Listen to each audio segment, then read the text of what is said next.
Every time you read a great book, it's easy to believe the author behind it is some unbelievable creative genius who operates on a completely different level compared to your average human being. But the truth is, behind every good book is a real person, a real human being. Someone with doubts, strange ideas, messy experiences, wild stories, and a life that shaped every page they wrote. So, welcome to Authors by Us, the podcast where we go beyond the book. Here we sit down with authors not just to talk about what they wrote, although we will talk about that, but about the stories, experiences, opinions, and moments that shape them into who they are today. By the end of the conversation, we want you as the audience walking away feeling like the author you once admired from a distance can now be one of your closest friends that you could now grab a cup of coffee with. So if you love books,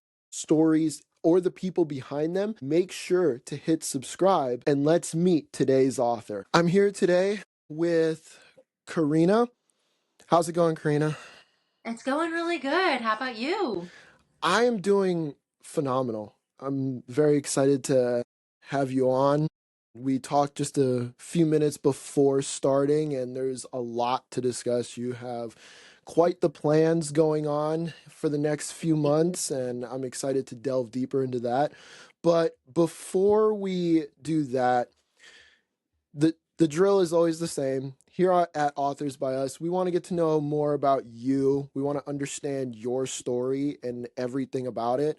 So for those in the back who don't know anything about you, that includes myself as well, who is Corey behind the books, behind the creator, behind the madness that is being an author? I am a very big nature girly. I like to disconnect from the world and go into I say my space, but is it really mine? It's the world's space, right? Mm-hmm. Explore and be out in the mountains and out in the rugged. I find that that keeps me very calm. So I am very much outdoor geared. I'm a dog mom of 4, so we stay busy for sure. And yeah, I mean, writing is really my life at this point. I've always loved writing. So I think it kind of just, I'm very much integrated into my personality. So it's kind of hard to separate the two. Yeah, so dog mom of 4. I Yeah. assume you're a dog lover then. What made you want 4 dogs, or did this just happen by chance? So we were going to stop at 3. I've always been a dog lover. My Mhm. first, they're all rescues. But my first, I got her, she's a COVID baby. And I didn't last more than like 6 months with her before I got my second COVID baby. And I just knew like I wanted my dog to have a friend. And Mhm. then we went looking one day at a shelter and I fell in love with our third. Like that dog was mine. It was not going anywhere. I Yeah. stayed until they closed and I was up like camping in front of them before the next day because you couldn't put Mhm. reservations on the dogs to get him.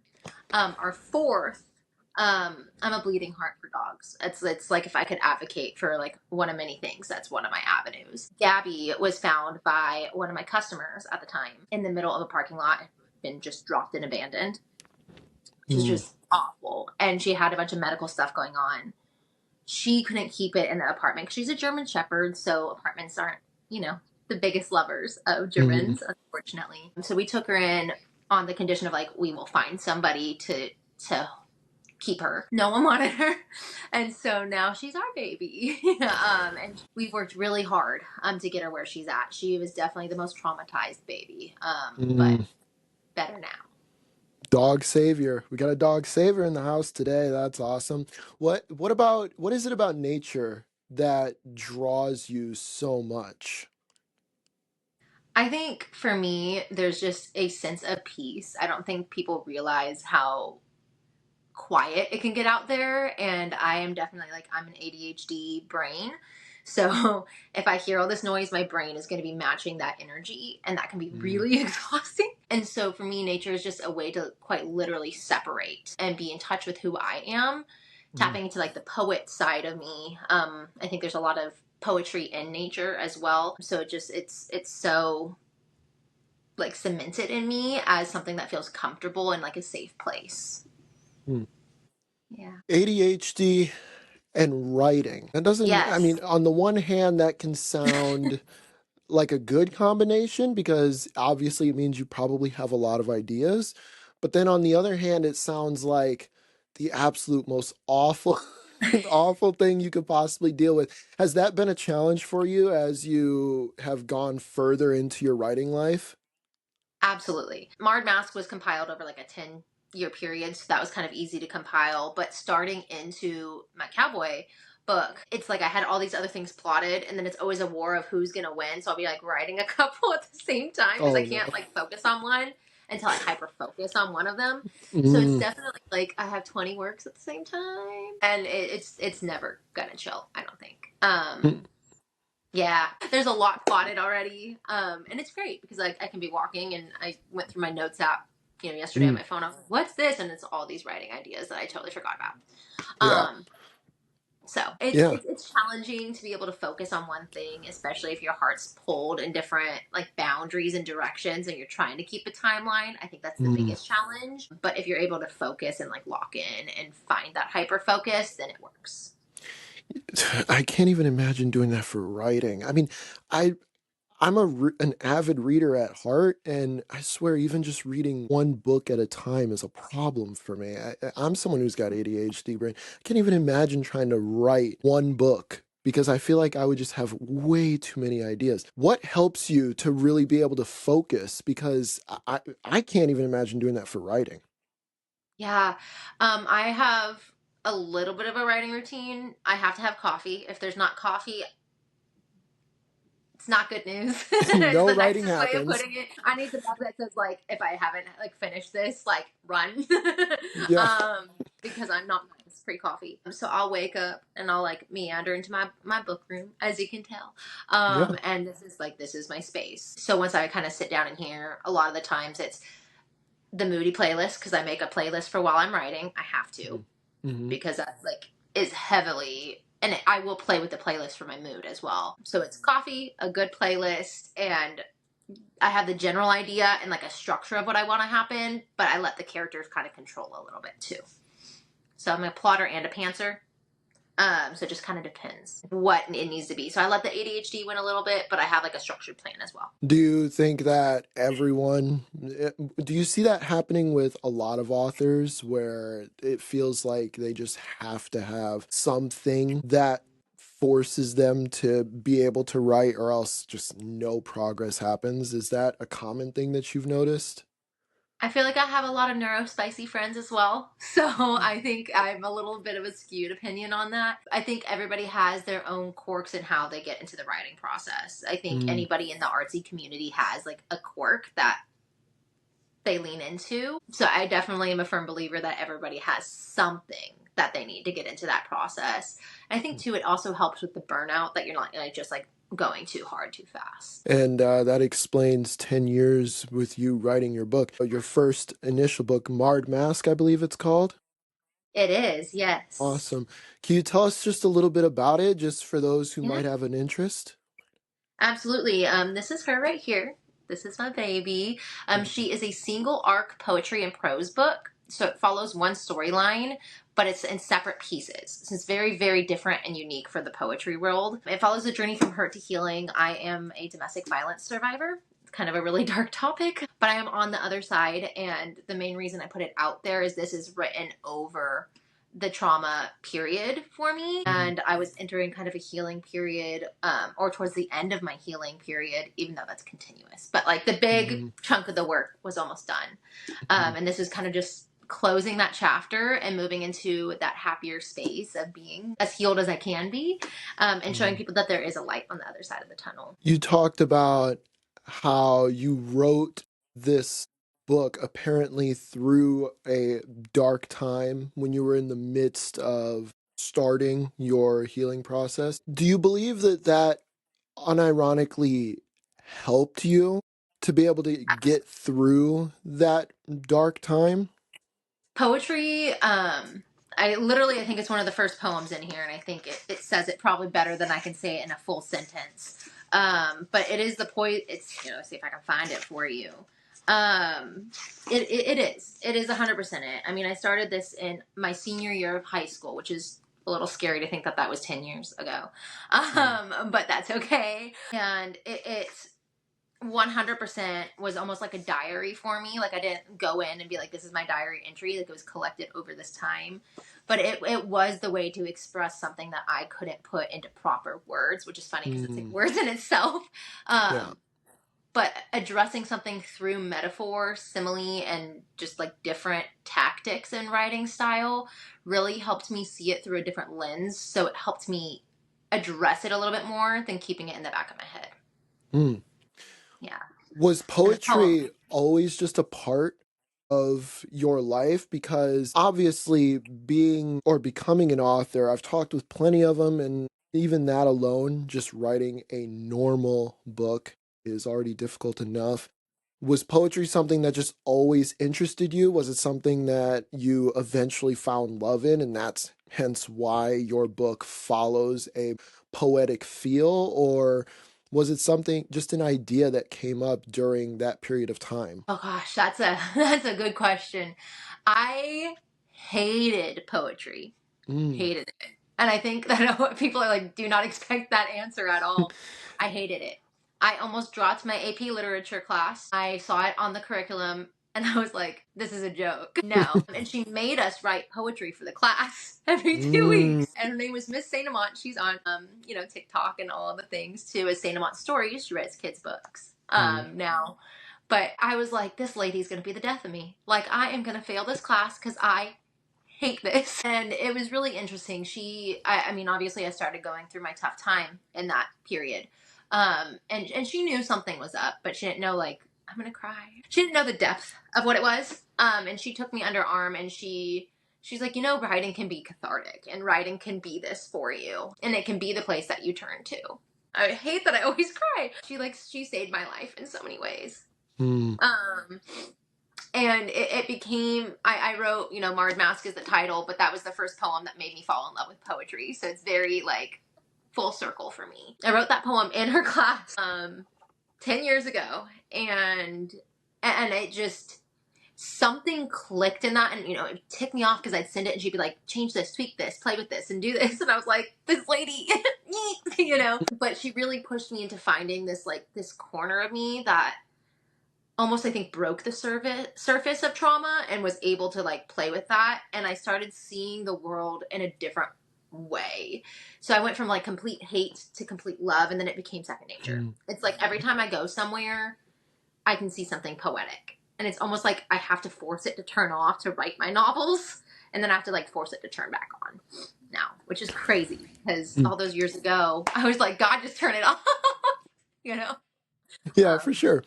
we are Do now. you have any examples of how you just go out into the world now and you see things and immediately you think there's something poetic here? Can you give us some examples of how that Yeah. works in your mind? Yeah. Oh gosh. Let's go. Everybody can go to the grocery store.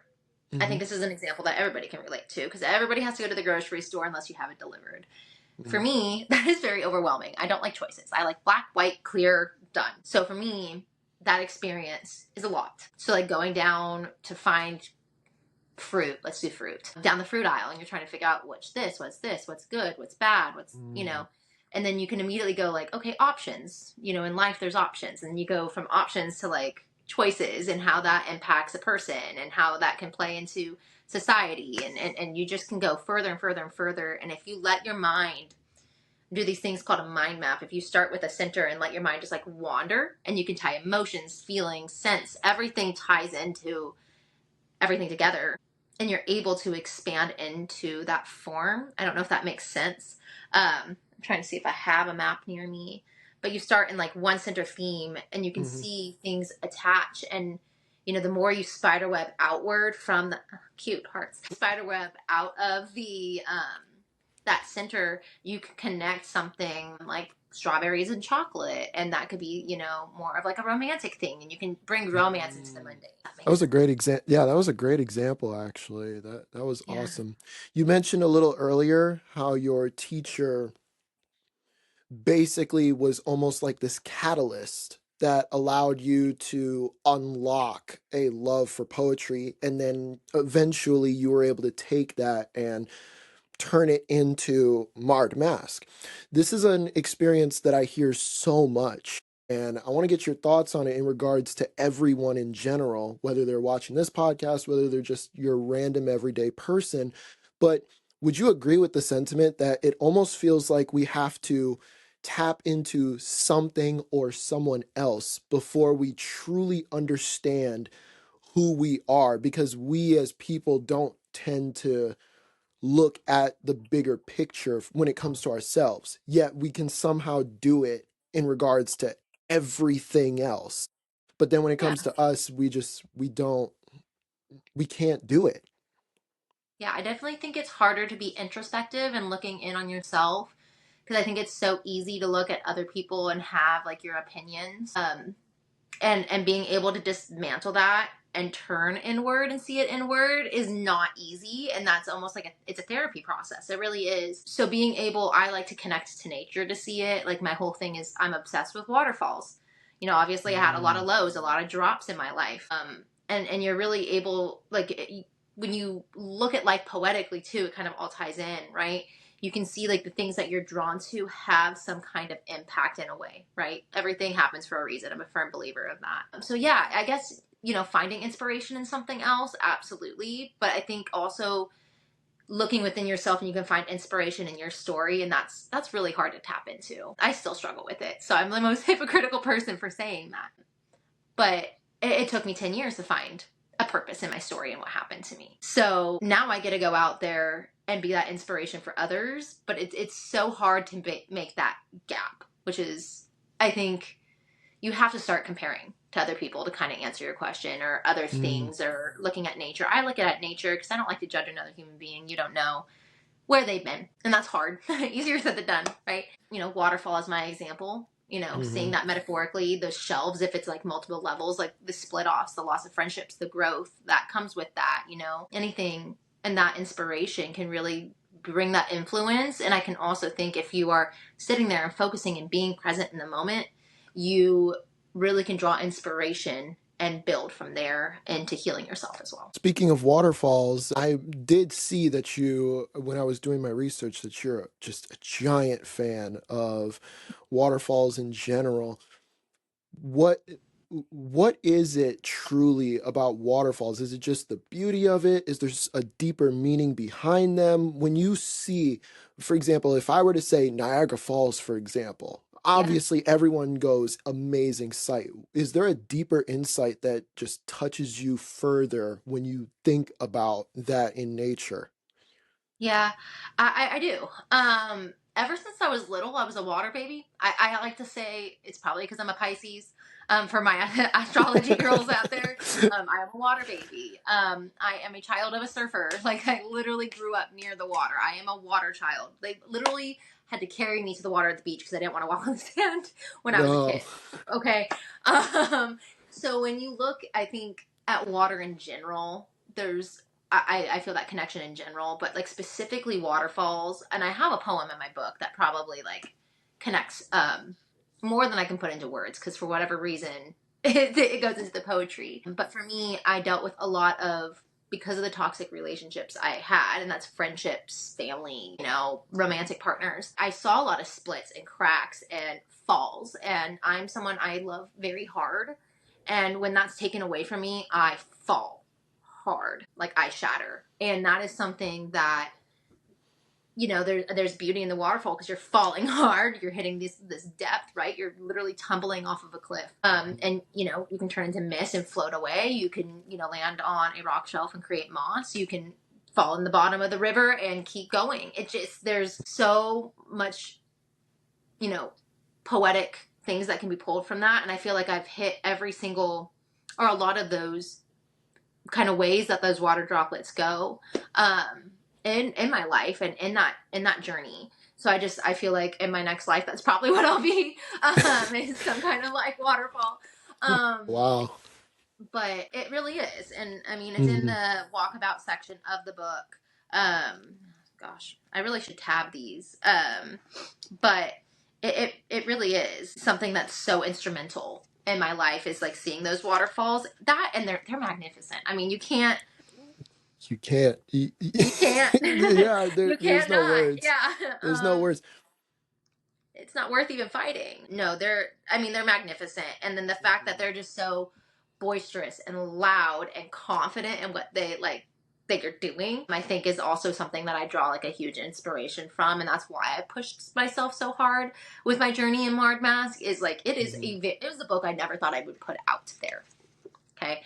This is a very vulnerable book for me. It Mhm. shows every side of the brain that you don't want to be out, like released onto the world. And I'm like, here, buy it, which is scary. It's terrifying, but I know the impact that it's had on people. I've seen what it can do, and I think it's just very symbolic of just that being able to roar and like overcome. But yeah, like Bernie Falls, it's based on a waterfall. Stream of Mankind, also based on a waterfall. So like the nature section is very waterfall based, and you can just really see that poetry almost come out in something nature based too, to kind of tie into your question from earlier. She's gonna turn me into a poet in a minute here. You're gonna But be like, listen, you're gonna be on your drive, you're gonna be like, damn it, and you're gonna see why there's always a pocketbook in the car. You're welcome. thank you. Yeah. But you mentioned a little just a second ago about how this story that you put out, it was so vulnerable, raw, and just you go into so much regarding your trauma, your story. At some point in the process of you writing this, editing this, eventually making the decision to publish, and then getting it out there into people's hands, there had to be just massive debates on your mind as Oh to yeah. whether you wanted to release this. Tell us a little bit about that experience and how you Ooh. were able to overcome that eventually, because this is not an easy thing for you to Mm-mm. just, hey, here's the book, go and have it. Um, I will forever vow I will never ever edit my own work again. Because of this book. Ever, ever. Um, because reading it and like even compiling, I mean, it covered a decade, of this Mm, writing, and like reading it, and what's crazy about trauma is you forget when you're traumatized. A lot of the time, your brain chemically makes you forget things, which is one of the biggest problems for a survivor going through the healing process or going through the mm, legal process or going through anything on that. And it sucks. And so reading it back, I was like, well, crap, and didn't remember that. That's mm, cool. Or that emotion or that tie. And it really brought me back to that place, which is mm, fantastic when you are in therapy and healing and everything. And I'm so grateful for Ashley, my therapist, for all the late night calls and everything hand in hand with this book, because I genuinely, if I did not have that support system, it would not have happened.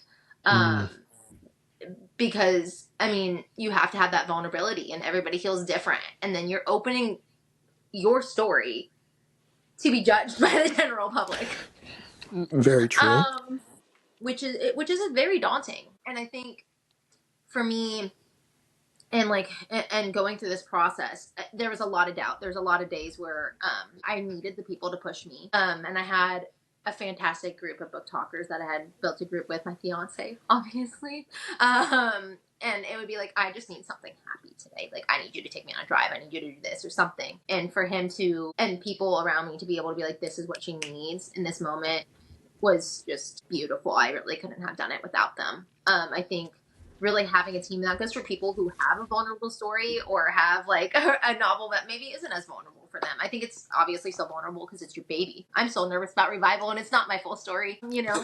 But I think that goes for anybody wanting to go into a creative space, is you have to, like, I don't like to say have thick skin, because I think that kind of reiterates that you shouldn't have to feel. I think feeling is good. You have to set your goals for you and not Mm. based on what people you want people to see of you. I'm like, let that sink in, because Yeah. that's hard. Yeah, I was thinking about that for a second here, and one of the points I wanted to bring up and get your thoughts further on was this idea of community, because you went through something, or you've gone through things that would cause people to completely isolate, and yet Mhm. You found an inner strength to be able to reach out, to then find a community. And then eventually you were able, whether that community was friends, family, your fiance, etc., or book talk, of course. And then you went on to publish your story, and you've come out of all of this so much stronger. How much emphasis does this experience make you want to advocate for just community in general, especially for those who are either going through something now or have gone through and they don't want to talk about it, they just want to isolate? I think there's so many different ways people heal. And I think the two biggest categories is that isolation category or like the hyperactive category. And I mean, I have 3 to 4 really big sets of trauma, like the waves just keep hitting. So let's go Mm, through the hyperactive because that was more recent. And then I'll go back to the introspective and like just being really isolated. As mm, like a hyperactive individual, when I left my partner of 3 years, I moved across the country to be down with him, and that was a very psychologically abusive relationship. Um, and it would be physical in the fact that like things would be hit around my head, but never me. mm, Um, which is obviously like really hard. I was also severely isolated by him. So like all my friends were his friends, his family. So I had no one when this ended. Like mm, no one in a state that I didn't want to be in a state that I'm still pushing to get out of. And it's like it's very very heavy. For me, the second time I had this like fuck you energy is probably the nicest way I could say it. Sorry. Where I was like, no, you don't get a win this time. Now, mind you, mm, we broke up and got back together, and like you can see the two different times that it happened, right? But I mm, had this energy where I was like, I am gonna force myself to be as uncomfortable as possible because it can't get any worse than this. I was not okay, and if I didn't have my dogs, I wouldn't be here. So mm, I took that energy and I was like, what can I pour myself into that's like a passion? And that's how I found or refound and rediscovered my love for dance and partnership dance, where it's like it forces you to be in close proximity with mhm, people. And then also as a survivor, it made me comfortable to be around men again, by exposure therapy, which was tough. But finding a common hobby with people and like or trying something new was a huge proponent in me getting out of what happened with my last major partner. And I genuinely dance will forever have a hold on my heart because of that. Now on the introspective, really going the shut down side, I mean, even in the hyperactive, I took like 2 weeks where I was just like, I need to go through the grieving process. But the time before, his friends up in the other state we lived in became my friends, and I think that's huge. And they literally made a copy of the key to my apartment to make sure I was okay. Because I didn't come out, and they would bring me food, and they would bring me everything. Wow. Sorry. no, no, it's okay. I I, understand. I yeah. understand. It's okay to have those emotions, but I mean, I guess there was community in that too. But I did not want them to be there, and I lost a lot of friends because of that. Like people don't understand how to like approach that. But I think pushing yourself, like I got Amber, my first dog, during Mhm, that time. And again, if it was not for that dog, I would not be here. I think it's okay to sit in it. That was a very big self-help book era for me because I was like just getting out of school and I was like, let's just study this to understand why my brain is a mess. mm, Um, I think knowing yourself, and this is where the introspective part comes in, like knowing yourself and what used to bring you joy and trying that. And if that doesn't bring you joy, do something that scares you. Do something that gives you adrenaline safely. Do something that does that. For me, the first time I went like super, super, super dark, I used to be a huge like go out social girl. And I went like the complete opposite after my assault. In college. And it was quite literally like, let's go to the chill frat. That's like the nerdy frat that doesn't go as hard mm. and see how that goes. And that's how I met like a lot of my core system after the fact. And I think really searching and learning what you need and being able to find some advocacy in yourself or someone who can advocate for you. Or if you can't advocate, know your areas on how you can get out of that. Also helps. That trust me, I'm trying to stay composed here too. Yeah. Oh my gosh, your story, your story, your story. And this is why we want people on this podcast. Oh my gosh.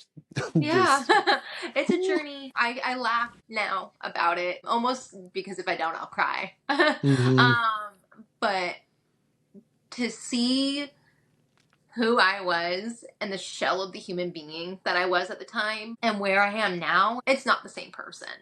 And I think that's also like something people like don't realize is you really do mourn the version of you before that happened. You don't get to go back. You don't.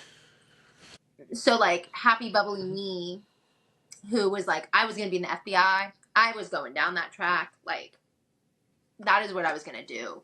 Um and my second assault because fun fact once you've been victimized once you're more probable for it to happen again, which is not talked about enough. And as someone who studied that, it's the only reason I know that stat.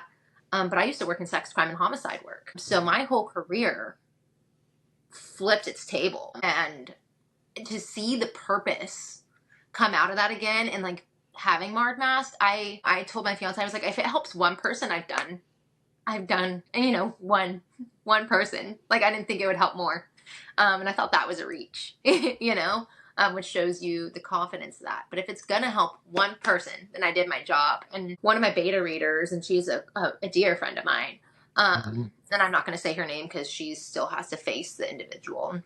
hmm But she was like, I had no clue how much I still needed to be healed. And this brought this out of me and it has healed so many different things. And I sat on my couch and I am not a cute crier. I looked like Kim Kardashian when she lost a diamond in the ocean. I was like half panic attack, half crying, just like ugly cry on the couch, rags everywhere. But like I knew I was able to touch somebody in a way that I was touched by the people who helped save me. And that is the only reason that this book is out there. hmm And I had another person message me and say, I read your book and I realized the relationship I was in is not going to change. And, he hit me for the last time this weekend and I left. And I don't even know what to say to that individual, because that's what I needed. hmm And to see like what happens on the other side is just the coolest thing. It's the coolest thing. Because she's out there and she's doing so much cool stuff now. And I get to be a part of that journey. Yeah. That I was gonna ask, you almost took the words out of my mouth for this question, but you hear about all whether they're indie authors or bestseller authors, whatever, they get messages about people saying, I read your book and I loved it. I tell authors that all the time whenever I read their books, and to just have that feeling of knowing that your book wasn't just enjoyed, but it affected someone's life. How I don't shut surreal up. is that for you? Yeah, how surreal is that for you? Yeah, it's not often that I can have a struggle for verbal words. Mm, I like to talk, and that's just something I can't even put into words. mm, You can't. Um, and it's just so amazing to me because for me, I grew up always thinking I needed to have a purpose. I needed to have a purpose. This is my purpose. I'm doing this for a purpose. And when that purpose was ripped away from me because I couldn't be in the field because I survived a sex act, like it was too triggering to go to work. When that was ripped from me, I was in a very, very desolate place. And so to know that it did take an old passion of writing to bring it there, but it also brought purpose back into my life. So it connected to the old me, the me that I always wanted to get back to, which I will never fully get back to, but I get parts of her. There's a purpose in everything. So it really fulfilled that, common saying for me. So, mm. yeah. Yeah, you've affected a lot of people with this book. Was there a poem in this book that either while you were writing it or anytime you read it back, it just hits you the hard, or is there a part, because I know you said this is more like a story now rather than a collection Yeah. of poems. Is there a moment within this story of this poetic masterpiece of yours that just you, whether it was when you were writing it or when you read it back, you just, it hits you really hard? Is there Mhm. one in particular that stands out? I think it's just cliche, but Marred Mask is always going to be my favorite for like the audience. And that I'm like, if Mm, you're going to read one in the book when you pick it up, that's the one I want you to read. But there's definitely ones that hit harder that you can sit in. So that's a really, really, really hard question. I think Marred Mask is a great thing to keep in the back of your head. And there's a reason why I have it pretty much memorized. And it talks about like the mask crumbling and falling apart and cracking. As is like the cover is like that mask Marred Mask is falling apart, it's breaking, it's mm, destroyed. Because I think a lot of people too in society, we have to put on this like this mask, this front of who we are, who we are, what group we conform to. It's really hard nowadays to be yourself without the fear of judgment. And I think that weighed so very heavily on me, and especially when that is there's like a fire underneath that of trauma too. It makes it 10 times harder. mm, So for me, that's the one I always keep in my mind because at the end, it's like one glance in the mirror and crack, it crumbles. So it's like one look at yourself, like a true good look at yourself, and all the bullshit falls away. All the bullshit falls away. And every time I read it, I get something different out of it. And I think that's what's so cool about poetry is it's never going to be like, this is what I said, this is the meaning, this is this. mm. Um, because I've had people be like, "Is this about a one night stand?" And I'm like, "If you want it to be, I guess." Like, and how that like breaks the connection of love. And I'm like, I guess I can see it that way. And in a way where I was at, yeah, that tracks. Because the person, my first encounter with trauma was someone I knew and trusted. Um, and it was a relationship that just crumbled because of that. Um, Mm, yeah, love that one. That was great. mm. She says so sarcastically. So I think that one I think is a huge one. I think the whole let me pull up all the sections because I mean it's a roller coaster. I think the Destroyed Kingdom, there's a short story in there that's like super big about just like being strong again and like being able to rebuild even though you have the walls and the chasms and the holes and everything.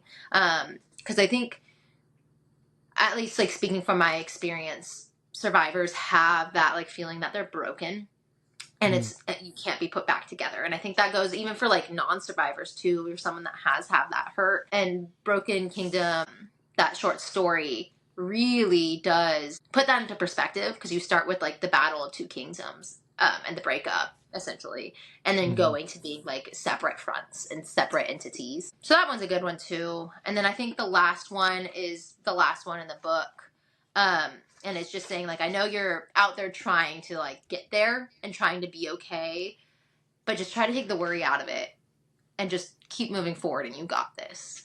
So I think those three, just like the transcendence of the journey, because it's like beginning, middle, end, would be the top picks for me. You mentioned that when people pick up this book, the meanings behind it just vary from person to person depending on just the circumstances that that person is in and the way, the light that they see this book in. By the end of the book, as I was doing a little bit of research, I've seen others talking about how it ends in a place of, let's just say, new love, light, etc. And people were a lot, it's caused a lot of tears, we'll say, but almost in a good way, in the sense that they see your story and the victories that you've achieved during this time.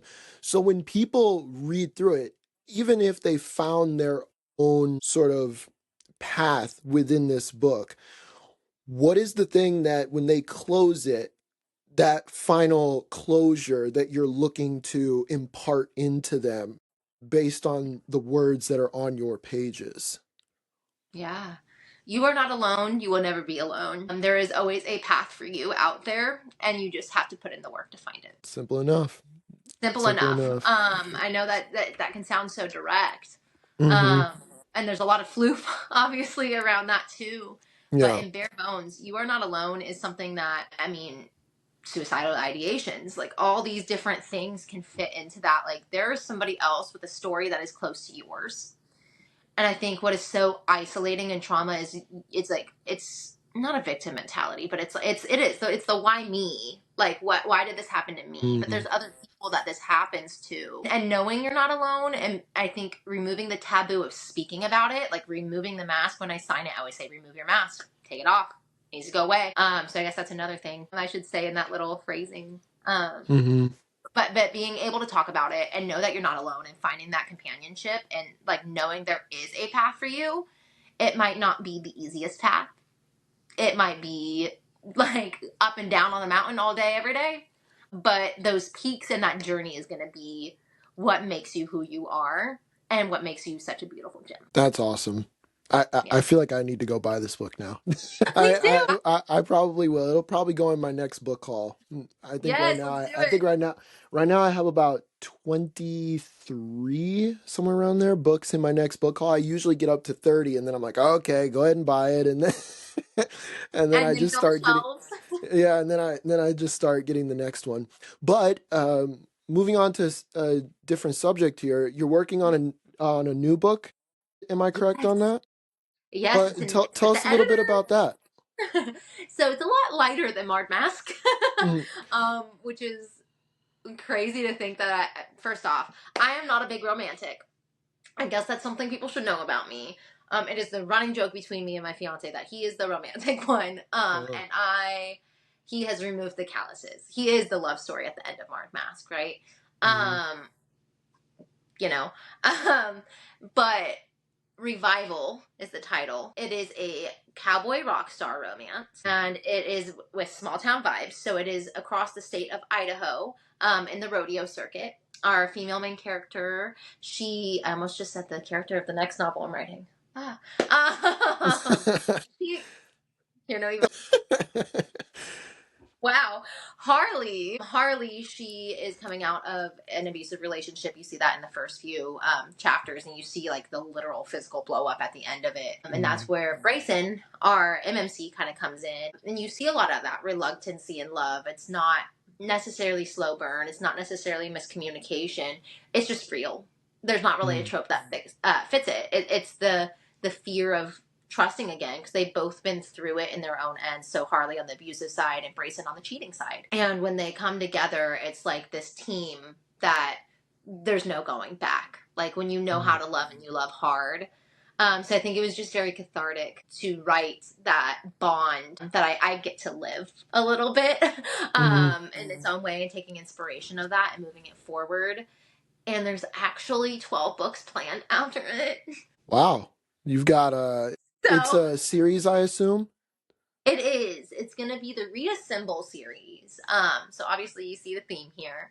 Mhm. Each book is going to have a re something in the title, and that title fits the theme of that book. So Mhm. for Harley and Brayson, it's the revival of feeling loved and feeling important in people's lives and being like the glue that brings the group together. And then we have Revenge. We have, oh gosh, Reblossom, Reactive. There's so many. So they're already all named and they already got the characters assigned to them and they already got plots. So just gonna write them now. And I assume this was the ADHD brain just going absolutely Yes. ham to come up with the plots, the characters, the names, just the whole series. You're It basically was a done with 2 hour it. session. It was a 2 hour session with actually one of my beta reader that I said I'm not going to mention who, but Mhm. it was a 2 hour session with her. And we were looking up renames, and I was like, losing my mind Yeah. because I couldn't find the right themes for some of them. But it was so funny because my editor, she was like, "What are we calling this book?" And I was like, "Girl, I don't know." And she's like, "What about Revival?" And I was like, "Oh, and then my brain just like Yeah. launched. Um, really cool collab for sure. Mhm. That's so cool. So I assume that these stories are kind of to an extent mirroring your life and perhaps other people who have gone through similar situations. Are they all mostly going to be focused around the events that happened in your life transplanted into the 12 books overall? Or is there other forms of inspiration coming in based on maybe Oh, some of your absolutely. friends or some of your family or anyone that you've talked to where they may have gone through something and you wanted to take that inspiration and bring it in basically? Think it's a good mix of both. It's a good mix of Okay. both. Like, ooh, I don't know if I want to give the plot away on that one. I'll You just don't have to give say away the Fletcher plot. and Caden's story is probably the most detached from my life, but definitely can have inspiration drawn from people around me without giving too much details on that one because you Mm. guys are gonna be so mad at me. Uh, it's okay. I'm prepared for the angry messages on that one. But, it's the manic laugh, and then I sit there and I'm like, yikes, I know I'm going to get some angry people on this one. But I think what's been so nice about Revival and the Reassemble series is, like, yes, I used to, like, be around that rodeo circuit in Idaho when I lived up there. And yes, the locations are real. They're places I know and love, the scenery stuff I know and love. But these characters aren't based on a lot of people that I know. Mm. There's two in the book that are. But yeah, no, Harley and Brayson completely just out of my rear. They came out of nowhere. And they said, let's go. And man, they did not leave me alone. Because the book I was competing with, I had a whole book that was going to come out before Revival, and Revival did not let that happen. Mm. So it was really interesting to see that, in terms of the writing process play out too. To take us to the next idea here, you have quite the plans happening in the next Yeah. 3, 4+ months. You are getting married. Congratulations, by the way. Thank you. Yeah. Then you have apparently before we started, you told me you have a national book tour you're going on. I assume during that time there's going to be a lot of signings, a lot of just insanity happening. And I guessed that around August we would see a TikTok post from you with you just flat out gone on your bed, right? Just knocked out. And then you went and corrected me and you said, "Oh no, it's more like November." So, have the floor. What's going on over the next 5+ months? Yeah, so back this last October of 2025, Hmm. I kicked off my international, God, I wish, my national tour, um, and going to different states. So before that, my signings had been very Texas based. Mm. So once my book published, and if this does not tell you, compartmentalized ADHD brain, I woke up at 4:30 every day, and I was sending out emails to bookstores, 10 plus in each state across the nation. Yeah. When I set my mind to something, I don't let it go.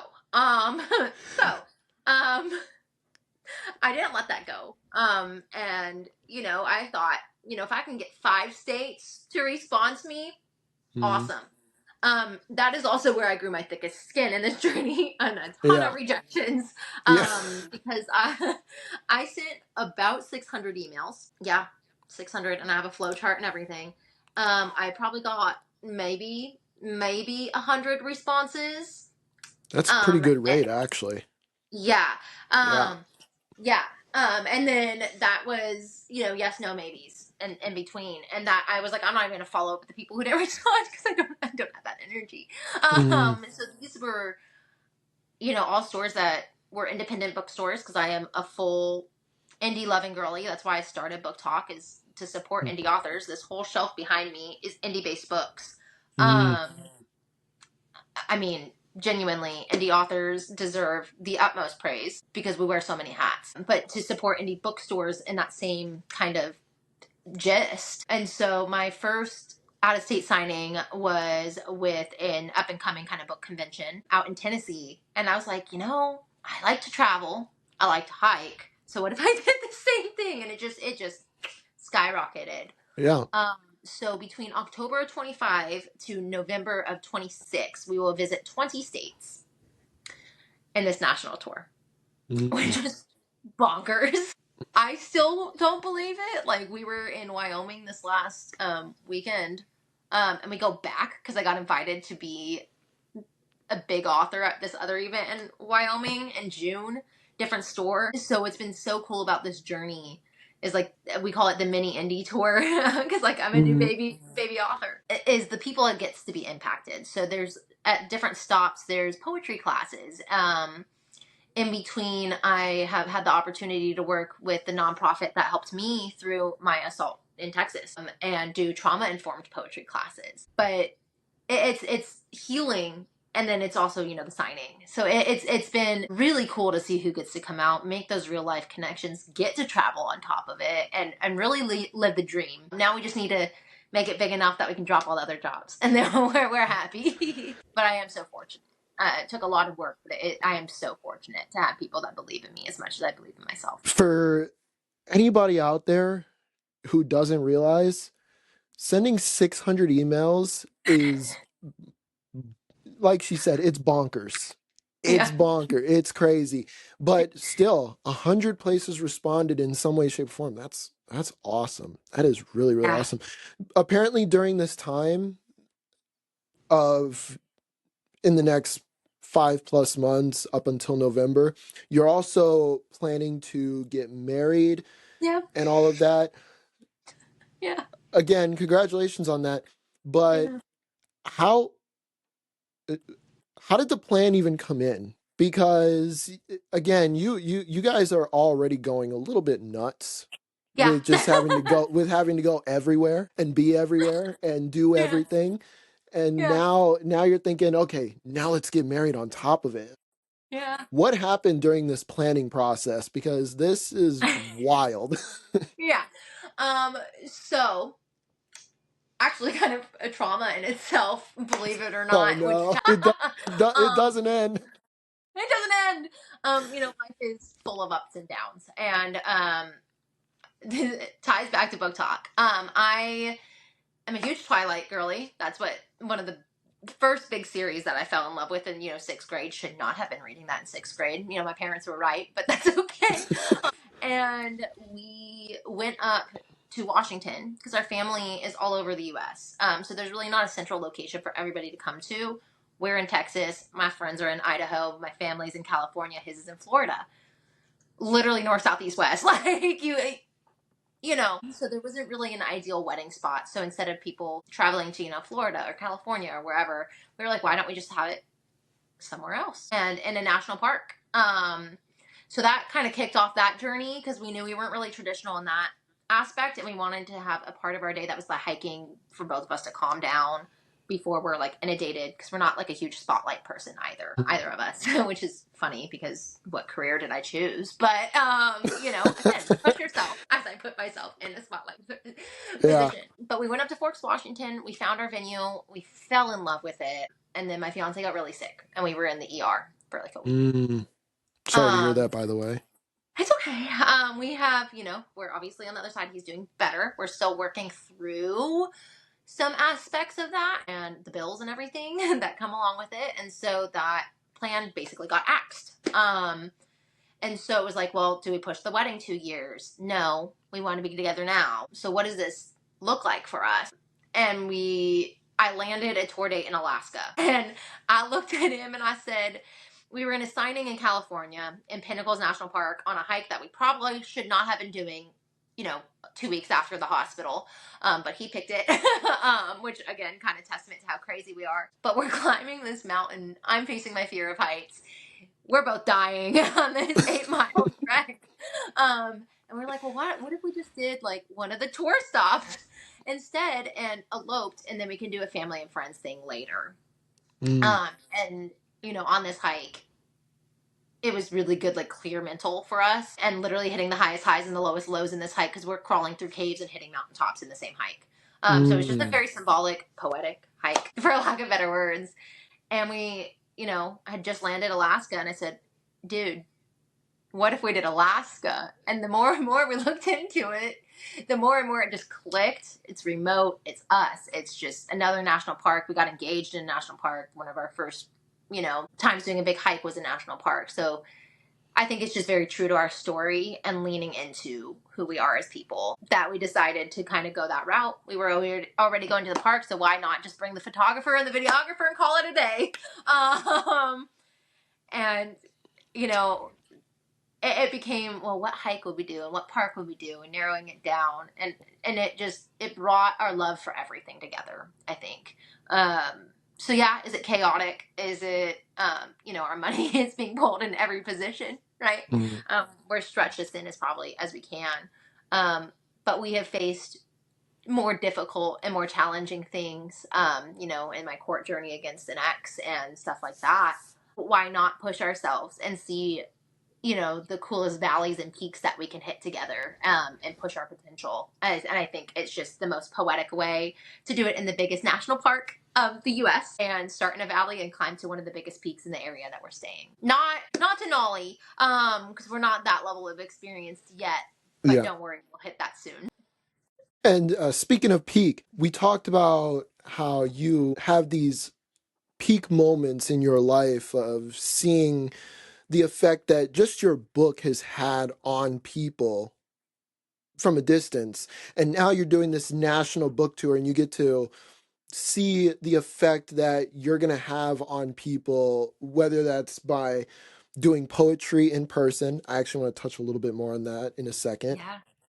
Or just doing book signings, seeing people picking up your book for the first time in person, all of these things. So far, based on what you've done so far and where you're going in the next 4, 5+ months, what is the mission that you want to execute for yourself, for your soon to come family with you and your fiance, with the people that you encounter? What is the mission that we're looking to really just dive deep into as you sell more books, as you just get to live your experience and showcase that to the world? Yeah. I want, it goes back to another water analogy, which I think is fitting. I want to create the biggest ripple that I can. And if that means I am creating other ripples and that those are going to ripple out, great. So if that means, like this last weekend, someone who didn't want to come to the poetry class came up, their partner or brother, I couldn't tell, was in the class. She was too afraid to. And I read it open mic night, and she came back and she was like, I wrote this based off of inspiration of your poem. What? Like, what? And watching, I'm not going to share their family dynamics with their parents, but watching that dynamic as they were there and watching them heal through writing and poetry was so cool. And I know that's going to ripple out and the people around them in amazing ways. Like, I might not be there for all of it, but that's a ripple I helped create. So I want to continue that ripple out into the community, because if one thing sticks from my book, it's that community and like knowing there's another path, and you never know what those ripples out will cause and create. And I think looking at life that way, and in my marriage as well, is like, what, we don't want kids, for example, but how are we going to make that impact on the world and like have that legacy? And to me, it's through the National Park Service and like through being able to like keep that alive and well. And because I know nature heals, and I know that that is something that is, we're all from nature, we're all a part of nature, so why not support that?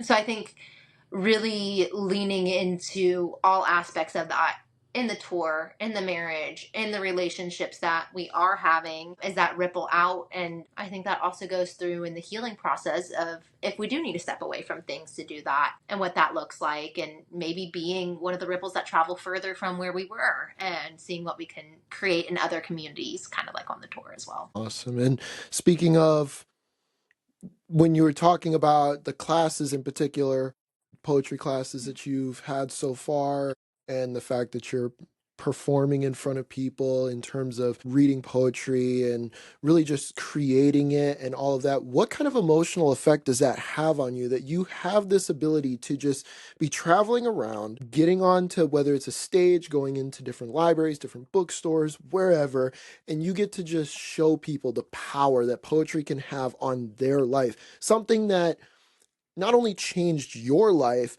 but something that you would initially hated. And now this love of yours can be used to affect other people. I know earlier you talked about how you're an ugly crier almost, right? What kind of emotional effect does that have on you when you go home and you think to yourself, I got to change so many people through something that I didn't even think I would enjoy back in the day? I think it's very eye opening. I think it is the light I was looking for. Genuinely, I think it goes back to like how dark of a place I was in, and I was not okay. Like the darkest of the dark, you can't see anything. That's where I was, and I Mm. felt like I was just a vessel on this earth, like a hollow vessel, and just traveling through it. That is not how we should live. So being able to have certain parts of my soul be, it's like a mosaic or like a stained glass, honestly. Like it's picking up the pieces, it's healing me as much as it's healing others, and it's so beautiful when the light shines through it. And that is just, I think that's the only way I can really explain it, is it's like each stop, maybe I sell less books but I impact somebody more. Maybe I sell out and I don't get to have that emotional impact with somebody. But there's something that can be taken out of every experience on this, and the kind of mosaic or that stained glass that's being created. It's beautiful. It's so beautiful, and it has allowed me to look at those deep and darker sides and explore that side of me even in more depth, even outside of therapy, now that I'm not with that nonprofit program anymore, and see how the world is really, it can heal us when we're looking in the right places. So it's been really inspiring. And on those days where I'm tired, I don't want to be there. I did a 10-mile hike the day before because I'm crazy. Um, um, Seeing the passion and that light click behind somebody's eyes is like, that's all I can ask for. That is genuinely all I can ask for. And the communities we got to impact in Wyoming this last trip is like such a beautiful example of that. Um, Booking it in Wyoming, shout out to them. They are a bookstore, and the community that filtered through that day was so cool. I mean, I talked about the family, but there was a gentleman that during, the government shutdown and COVID and like defunding and everything, he was a part of community that really struggled during that time. Not to get on the politics side of things, Mhm. but he built food pantry and put a free library in it because he believes that like having people have access to that is really important, and I'm all for that, because absolutely. And being, he got a copy for himself, but I gifted him another copy, and like knowing that that's going to be out there for someone who just happens to walk by and happens to need it. There's great people out there, and I wouldn't have that opportunity if it wasn't for that gentleman. And I think, again, like the mosaics we get to create, like the world is really your oyster if you look at it properly. Mosaic. That is literally the perfect way to describe each and every individual, even if you believe that you are in what we would call a zened out state. It's the Mm-hmm. perfect way to put it, because for someone like yourself, you've had piece you were a full picture that got broke into a million pieces, and you were able to put the pieces back together. Even if it's not the same as it was before, it's still beautiful. And in fact, it might even come out more beautiful depending on your circumstances and the way that you see the world. So that is a phenomenal way to put it. But speaking of mosaics, they are an art. I ask this question to almost every author I interview because it's something that is so unfortunate, and I want us as readers, as authors, as anyone who is in the arts to advocate for it. We see nowadays that the world is spinning faster. And when I say that, I mean that the world is getting to the point where arts are becoming obsolete, whether that's reading, whether that's writing, whether that's painting, whatever kind of art form that you can think of. Poetry, that's another one, where it's becoming almost obsolete, and to the point where people are just running away from it. But unironically, it's not to the fault of us. It is our fault as human beings, but it's also not our fault. Why do you believe that the arts need to be advocated for and why they need to stay around? Gosh, oh my goodness. There's so many reasons. I'll put it this way. When I burnt out on writing, I cross stitch. I don't know if you're familiar with what that is, but I've if you're heard not, it, but Google I'm it. not familiar. Yeah, I'll probably Okay. Google it. I was like, I can go get an example to show you when we're done recording. But it's a cloth sheet that has little mini holes in it, and they're in rows, columns. Think of it like oh gosh, what's that math? Geometry, like the square Hmm. sheets that you use for geometry math.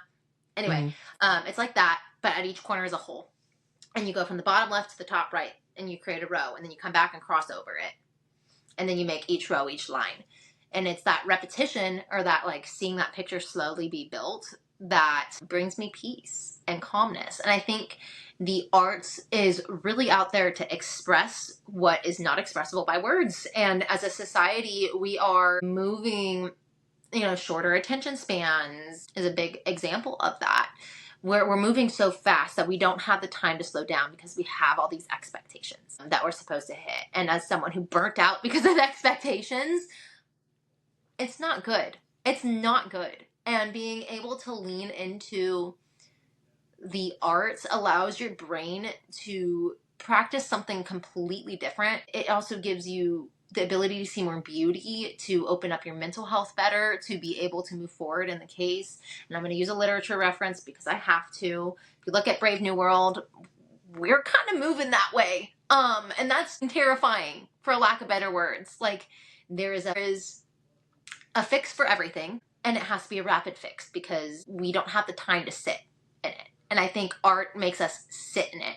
And whereas like my anxiety gets high when I burn out because I'm like, I'm not hitting the goals I want to hit, that cross stitches, it's working towards a bigger goal. It's working towards a bigger picture, right? Like, but I'm focusing on one small detail at a time.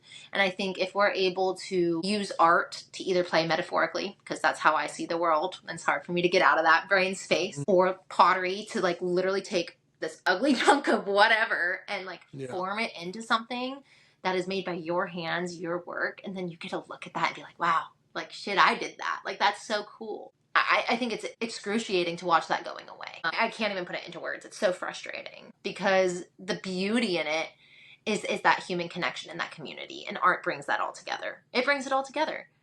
I'm a huge proponent of like Gothic architecture, and I have not been to Europe yet. And God, when I do, no one's gonna be able to pull me out of some of them churches. But so if you never see me again, look there first. Yeah, this Um, security, pull this girl out. yeah. Um, because like it used to be so decadent and gorgeous, Hmm. and I mean there's beauty in minimalism. I'm not saying it's not, but that's just like everybody has that pull to them, and being able to sit and take all that in, and like how the light filters through the stained glass windows and how that sits there, it really really sits and makes you think. Another example too is we're so like stuck to our phones, and if I had a conversation like this with you this whole time, we wouldn't get the emotions we've had today, right? And so being very intentional about that time, because I think art, there's the physical forms, cross stitch, painting, drawing, writing, right? But there's also the forms that are not seen, and that I think is human connection. Human connection. So what would you say to someone who, because let's be real, there are a lot of people out there who want to find a way to express themselves. For Mm-hmm. myself, it's communication like we're having today. I love conversations. I could talk for days with Love tons of it. people. I love it. And I also love, personally, I love reading, right? For you, it's poetry, it's writing, it's all these other things. For many people out there, they have way or they want ways to be able to express themselves, but they have no idea how to be able to slow down, how to be able to find themselves because of the world we live in. Like you said, between things like social media and how quickly the world is moving, how fast people are expected to go, it's like your neurons are activating at overload speeds. And as a result, you can't find ways to slow down and really find ways to connect with yourself to then be able to express yourself through art in some way, shape, or form.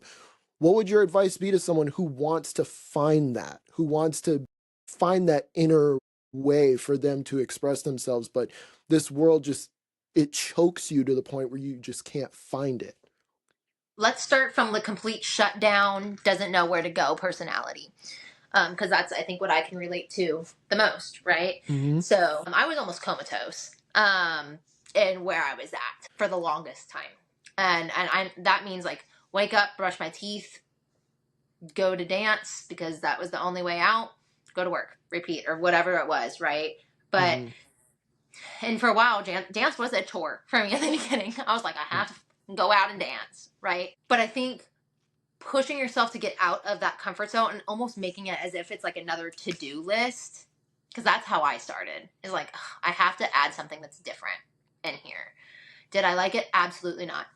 I'm not going to sugarcoat that for you because I don't believe in like misleading you and misstepping Yeah, you. Like, absolutely you not. have to like sit down, and I would literally take pen and paper and be like, from this hour to this hour, I'm going to sit and meditate. Or from the, which I'm awful at still, which is just maybe not my thing, but you know, you have to try. You have to be uncomfortable in the uncomfortable, because if you are not willing to get uncomfortable, you're going to go nowhere. And that's a tough love moment. Sorry. But if you're not willing to be uncomfortable, to walk around a club in the middle of Texas that is so big and so scary as a woman, surviving what you have, knowing the stats because of your career, and pushing yourself to go for at least 30 minutes. The connections I made because of that, and like doing that as an art form, I would take that discomfort every single day for the rest of my life if it meant somebody else could see that as well. You have to get uncomfortable. You have to. And try everything.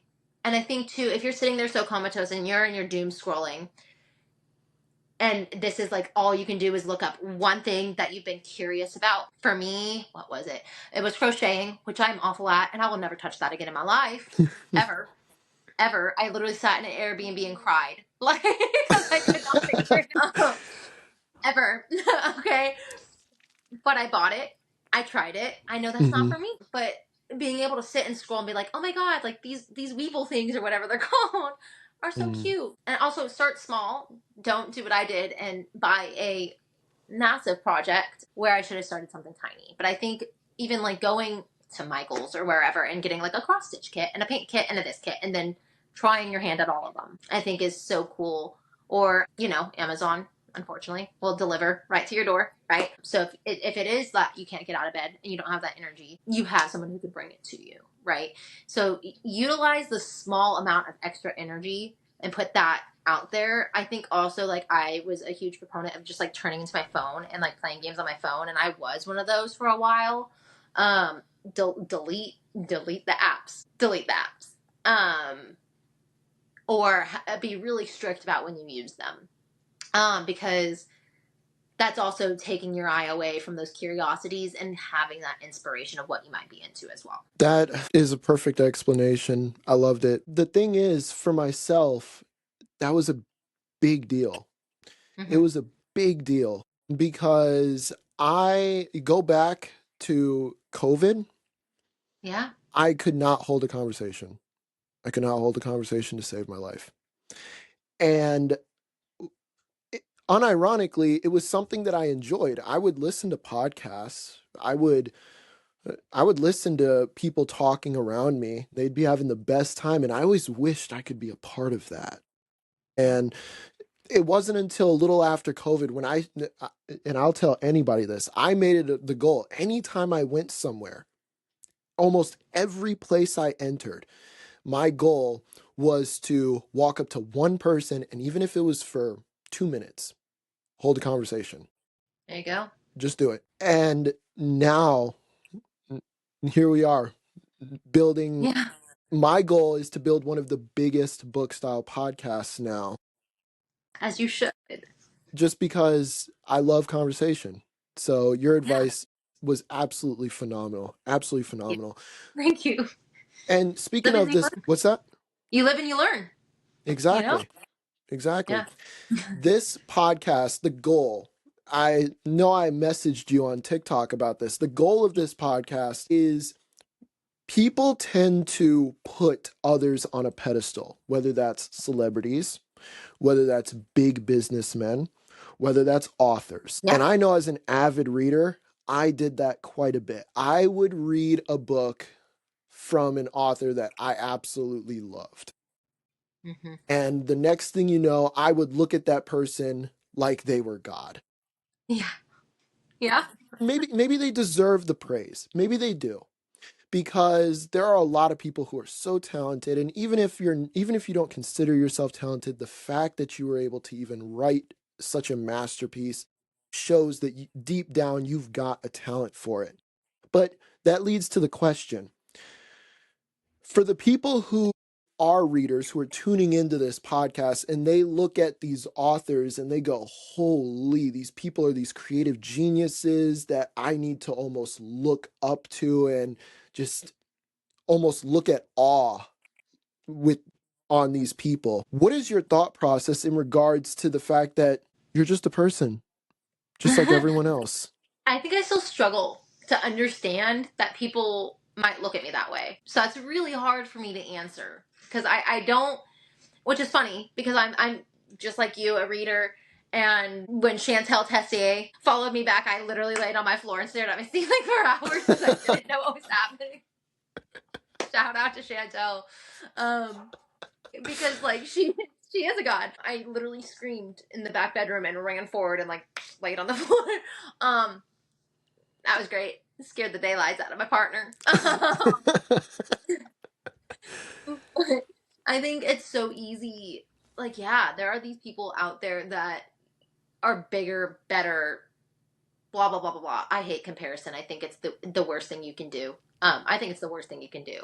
Mhm, But I think it can also breed healthy competition and healthy progress as well. But I really think like I promise I don't bite. Like I promise I don't bite. Come up and talk to me. Talk to me about my process. And I think it's so hard because I used to get so nervous as a book talker and talking as well to authors and being like, hey, like it's just me. But a lot of authors are really shy. A lot of us are not going to be, in your face, just like, out mhm, there. Like you meet me and like my personality behind a camera, like I'm the same person. Yeah.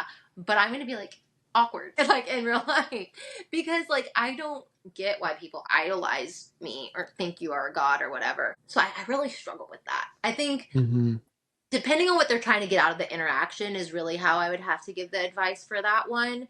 And if you were trying to be like, I want to do something the same, how do you do it? Perfect. I can talk about my processing all day. But I also think like believing in yourself and knowing you too could do it if you put your mind to it, um, is a concept that you got to put forward. I forget who said it or where I saw it.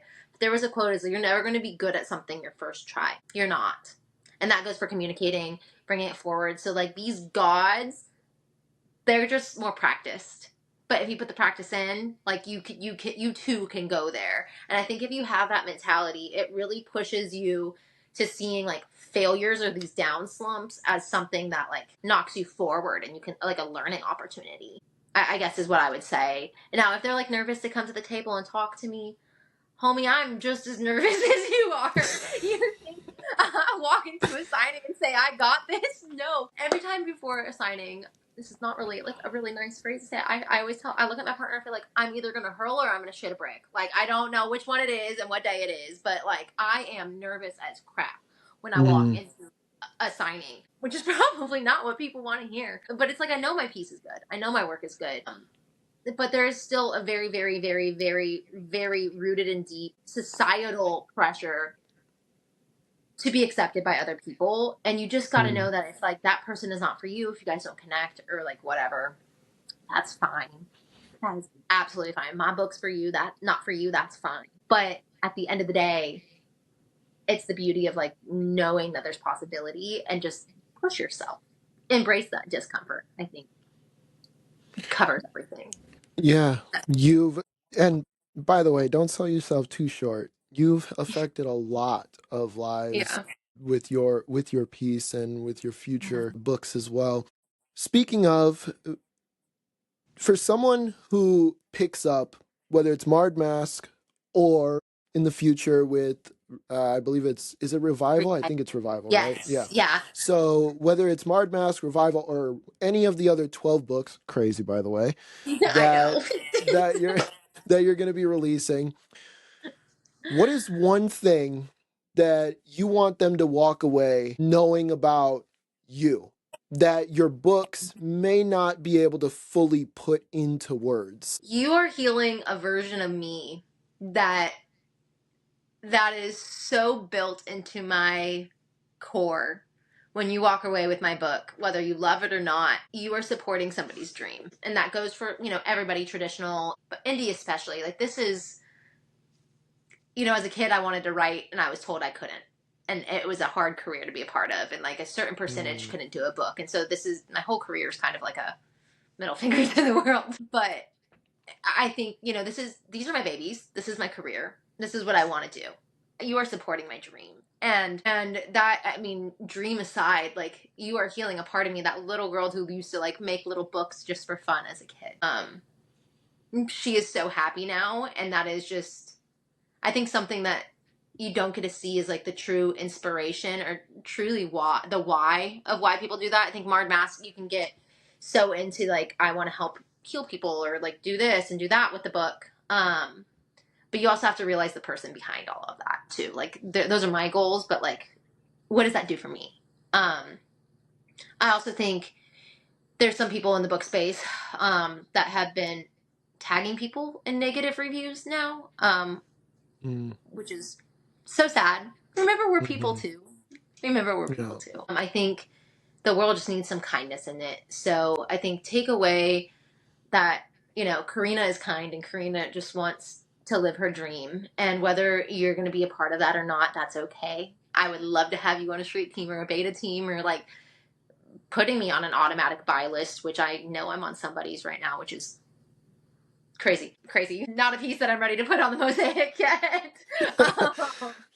But um, there is a person behind it, and there is something very real about the stories, and there's a reason why I want characters to have flaws. They're not going to be your perfect book boyfriend. They're not going to be, a god. I probably will never write a god book because of that, just because I want it to be so very authentic. But I will read a god book because, I do like me one of those. So everybody has a niche, and just find it, seek it, go after what you. Awesome. Awesome. Yeah. Where can people find you at? So on Instagram, I'm author Corey with an I, Corij, book Bay, like the location, not the pet name, because I could not. And then on TikTok, it's just Corey J Book Bay. On either of those, I have a link tree with my website if you want to sign copy, because buying also from the author is the best way to support if you can. I actually price my books the same as Amazon with shipping, so you get a signed copy and you support me a little bit more directly. If you want to be a part of my street team and things, I'm on Discord. That's also linked in my link trees, and applications are in there for those as well. So if you want to stay connected and be a part of, a 13 book country journey, or, there's a serial killer one in the works, et cetera, et cetera. It's a world out there, and I would love you guys to be a part of the journey. Count me in. Yeah, the serial killer one, that one's fun. Well, Always in general, I'm always looking to support. I'm always looking to support any author, but especially indie authors. Yeah, absolutely, absolutely. Yeah, Well, I want we're to. a rare breed. You guys really are, and you guys put in a lot of work, and it definitely shows. And with that, I want to thank you so Yeah, much for coming on, Karina. This yeah. was For having awesome. me. Easily one of my favorite conversations I've had. Thank you. And I'm looking forward to seeing how your journey turns out. Oh, actually, before we end really quickly, if someone wants to come to one of your signings pretty soon while you're on this Yeah. national tour, where are you going to be in the next, let's say, 2 months? Okay, so in next month in April, I will be in Sierra Madre, California, at Fables and Fancies. That's correct, right? Yeah. Just double check that. I also have this pinned on the top of all socials of where I'm going as well. So Okay. if I do mess up anything, check Mhm. there. But April is California and Sierra Madre. May, I have three. I believe so. I have to double check on those, but I think that one is Iowa and Indiana for sure. So I will be kind of Midwest vibes. I go literally north, south, east, west. So California is going to be, the West Coast. I'm actually coming back. That's a class. There's going to be wine and dine vibes. Super cute little small town. So if you guys can make it out to that, would love to have you. And then some bigger conventions coming up in like the summertime, which is so excited for those. So excited for those. So I can get you a little like form as to like my 2026 signings if you want to just like put it on the screen or something as well. I really should just have like a printout like my map. But haven't done that yet. Yeah. I'm slacking. Yeah. But still, thank you so much for coming on. This Of was course. Thank you so really, much for really having me. awesome. And great questions. I love diving deep into that stuff. So thank you so much and for riding the emotional roller coaster that is Mar Mask with me.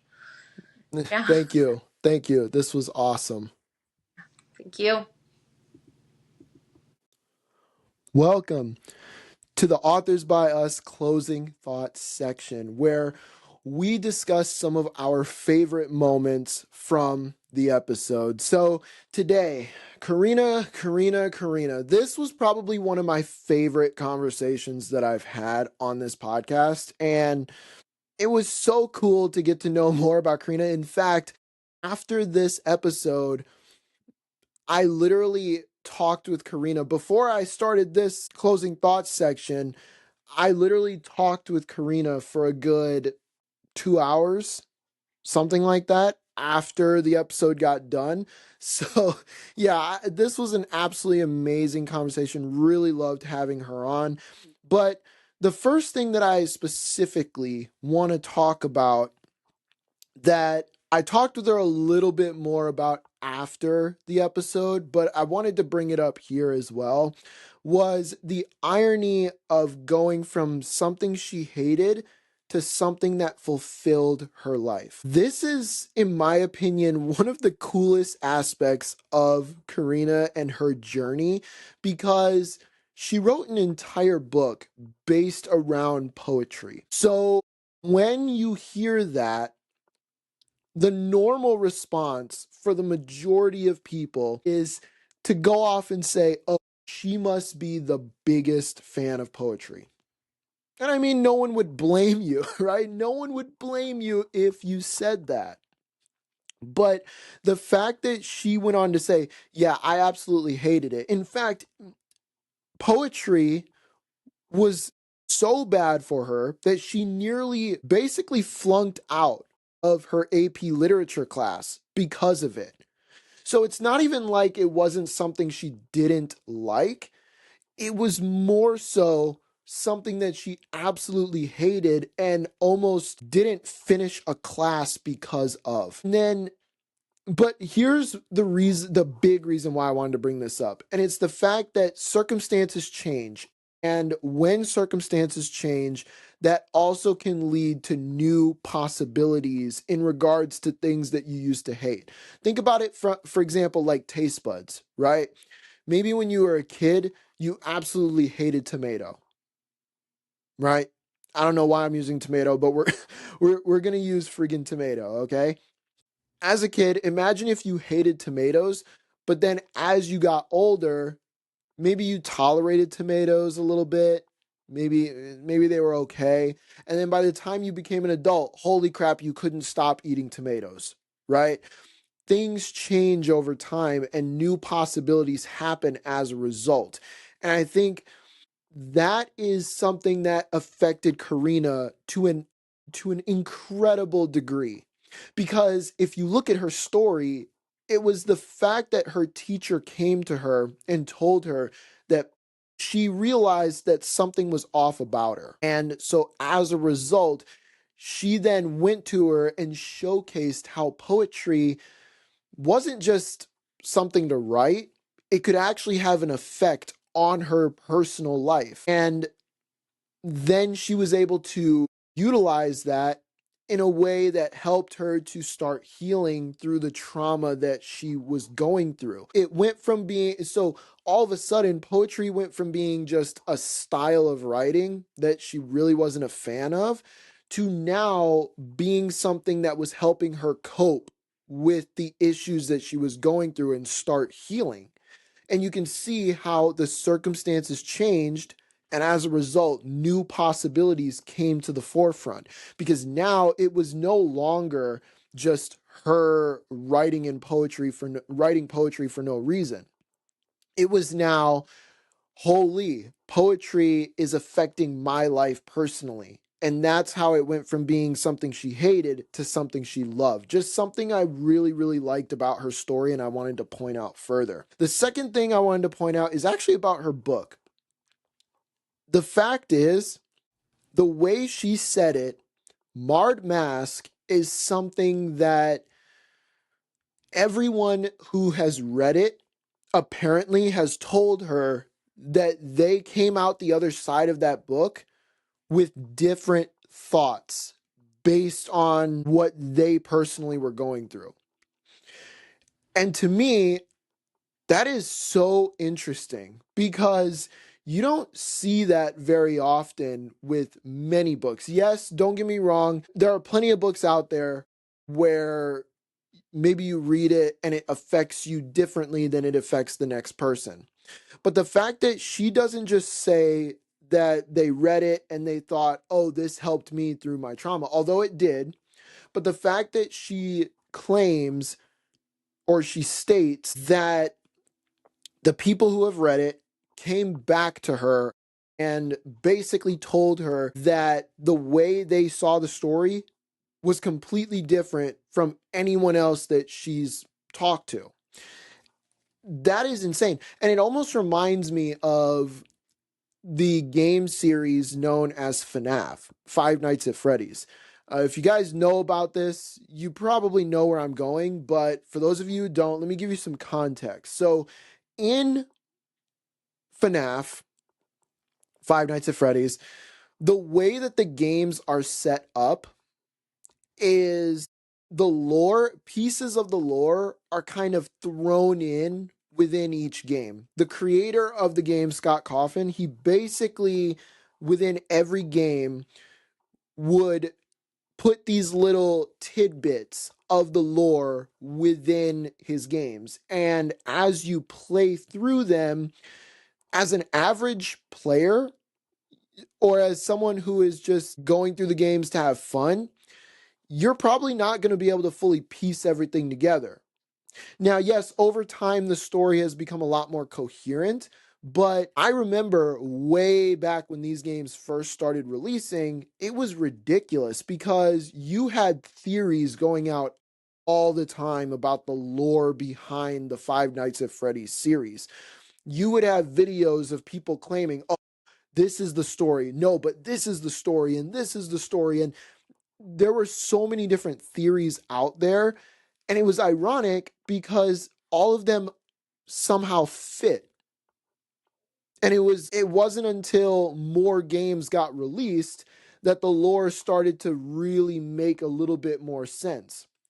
The reason why I use that analogy is that's how I almost see Marred Mask, and it makes me really excited to read it because the way that everyone perceives it has been so different. And that's something that Corina told me more about after we got done with the episode, was this sheer idea that she did not expect that this book full of stories where poetry is the main style of writing would not just affect people and help them in their lives, but the fact that people would read the stories and have completely different thoughts about what it meant for them personally, but then just what the stories meant in general. That is just such a cool little thing that I really it makes me much more excited to read this book in the future. The last thing I want to briefly bring up here was how Karina looks at the world poetically now. And in particular, she talks a lot about how she loves nature. And if we go even deeper there, she talks about waterfalls in particular. And the fact that she talks about how, from a poetic point of view, the waterfall means so much to her because they're loud, they're raw, they're confident in what they do. And it's funny because we would not look at a waterfall normally and think those things. But based on everything that Corina has been through in her life, you then fast forward that to this conversation, and the waterfall scenarios make much more sense for her life because she went through a bunch of situations where she it wasn't so much that she couldn't be, but she wasn't confident, right? She wasn't loud, she wasn't putting herself out there. And it was because of these traumatic experiences that she was going through. But then all of a sudden, now you look at the waterfall example and the way that Karina's mind poetically looks at that. Now, based on her life, the waterfalls analogies make all the sense in the world. And the fact that she utilizes that throughout her books, and the fact that her mind allows her to look at really anything in general and all of a sudden find new meaning in it. She talked about in the podcast about the grocery store, how you can pick up something like a strawberry, for example, and it's just a fruit, but then cover it with, let's say, chocolate, and now you have more of a romantic feel with it, with the chocolate strawberry dessert, right? So I think that's just really, really cool. It's a very unique way of looking at the world, being able to see things and immediately find new meaning in it.